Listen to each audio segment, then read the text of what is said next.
Right. My previous social psychology videos have been defining a lot of terms having to do with prejudice, reviewing some of the research on prejudice. What do we know about stereotypes, prejudice, discrimination? Now we get to the point where we address the big question. Can we do anything about it? Can we reduce stereotypes and prejudice and discrimination? It can seem a little bleak. I mean, we've already established with some of the other things that I've already summarized that stereotypes are a basic human tendency, basic human instinct. They serve a purpose. They simplify the world for us. They may be unavoidable. It's a human tendency to create these things. We've also seen that even though on the surface it may look like prejudice has reduced over time, we see that prejudice hasn't gone away, it's just gotten more sneaky. We replaced explicit prejudice with more implicit, subtle types of prejudice. And we know that discrimination is all around us. Unfair, unequal treatment is something that you can find examples of without a whole lot of effort. And the thing is, so it may seem like, well, no, we can't do anything about this. But social psychologists are certainly working on it. Technically, I am a developmental psychologist teaching social psychology, but people in the field of social psychology have been working on this, doing research to try to figure out, can we reduce stereotypes, prejudice, and discrimination? Now, from early on, we do have one big name in this area. We have a classic study by Sharif, or it might be Sheriff. I've heard it pronounced both ways by different professors that have taught me. And I've mentioned this in a previous video. And we have the classic study, the Robbers Cave study. I previously mentioned Sheriff for his autokinetic effect studies, but now we're talking about a different study. And this study involved children. I think they were 11 years old, somewhere in that range. And they went to a summer camp. These were boys. They went to a summer camp. And they were split into groups, and this was on purpose. They wanted to see how they reacted to being in different groups, basically purposely forming an in-group and an out-group sort of situation and thinking. And so the question at hand was, well, what happens if you spend time around people? Does that change your thoughts about them? Because one issue with prejudice is we often don't understand. We don't know much about the groups that we have prejudice towards. So can it help to just get to know members of the out group? And so in the basic setup, the study is called Robbers Cave, and a lot of times I'll have students say, well, when are you going to talk about the robbers? The robbery. And Robbers Cave was the name of the place where the camp was held. It was like a site, like, hey, we're coming up on Robbers Cave, let's go visit Robbers Cave.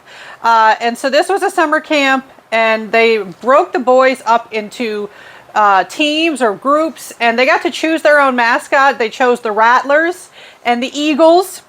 And they set it up where they were separate and they were in competition. You know, like when you go to, if you've ever been to a summer camp or just a situation where they like to do things like field day, competition. I know in a lot of the camps that I was subjected to in my youth, there was a lot of that, like, all right, now we're going to compete against the other camp.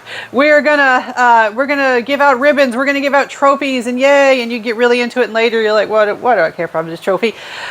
And so they did a lot of those sorts of things. And so they had them compete frequently. Remember, competition is often included in our ideas, our conceptualizations about prejudice.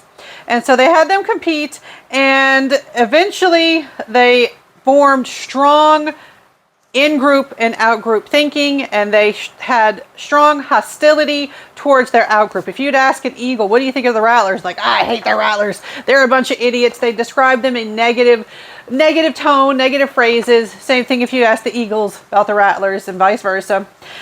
And importantly, in the beginning, they purposely selected very similar boys. They made sure that they had very similar boys that were just randomly assigned to be in one group versus another. So it's not like you could explain this easily with just individual differences between who's in which group.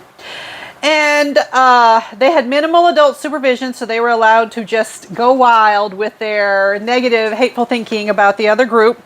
And they were described as being soon at war, and they had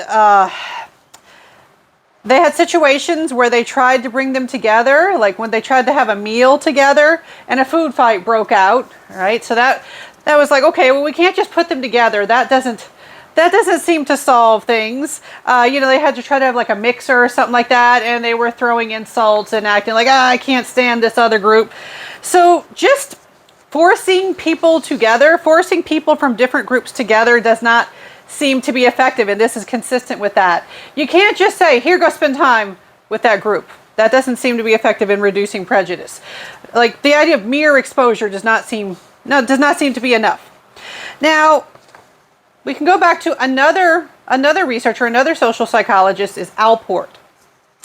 And Alport had proposed 4 criteria for reducing or decreasing prejudice. And so Alport said that first, the groups have to be equal in power. All right, if you have an unequal power distribution, prejudice is going to be there. So that's one situation that has to be present. The members must know each other individually. If you don't know someone individually, it's just really hard to let loose of any of your negative thinking about a particular group. Authority figures must be supportive of positive change. If authority figures, leaders, country leaders, school leaders, family leaders, if authority figures are not on board with people getting along, with reducing conflict, it's not effective. It doesn't work. And this is an important one. It's going to be relevant to what they tried at Robbers Cave.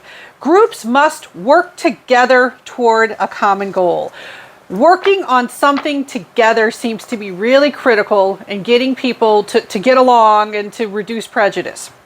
And so in the Robbers Cave study, they designed specific tasks that involve superordinate goals. Superordinate goals. This involves objectives that neither group could achieve without the other's cooperation. This always makes me think of like various disaster movies where people who weren't getting along early in the movie, in the end they have to work together to get out of the flaming building or rescue the people from the shipwreck, or to help get the people away from the earthquake, the meteor, whatever it might be, and then people are getting along because they had to work together. It's inspired. It's based by this sort of thing, having superordinate goals. And so they set up situations where the rattlers and the eagles would be motivated to work with each other to solve some particular problem at the campsites. And so the first thing that they did, they purposely sabotaged a water line. They broke a water line, and they set it up so that the boys had to work together to fix the water line. Okay, so that was one thing that they did. They also purposely got one of the supply trucks stuck in the mud, and they did it really good so that they'd have to work together. They'd have to all like push as a group to get that done. And it was going to be movie night. Now, folks, this is back in the middle of the 20th century. All right, they couldn't just stream Netflix. They had to actually buy a movie on a reel and play it on a projector. And so they said, hey, if we're going to have movie night, we need to pay for the movie. You guys all need to pool your money so that we can pay for the movie. So everybody had to donate together. If they wanted a movie night, they all had to contribute. They all had to donate.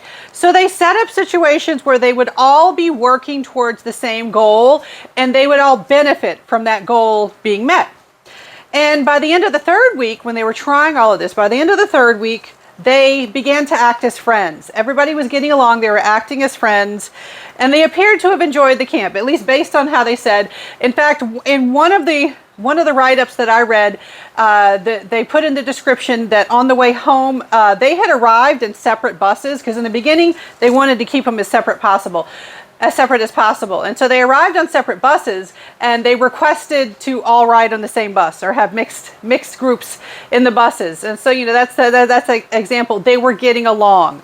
And so with the Robbers Cave study, we have this evidence that a key element for reducing prejudice is not just that you get to know members of the other group. That's essential. You have to have that as a bare minimum, but you also have to have them working together on some common goal. All right. In the next video, I'm going to talk about some other attempts to reduce prejudice specific to school and classroom situations.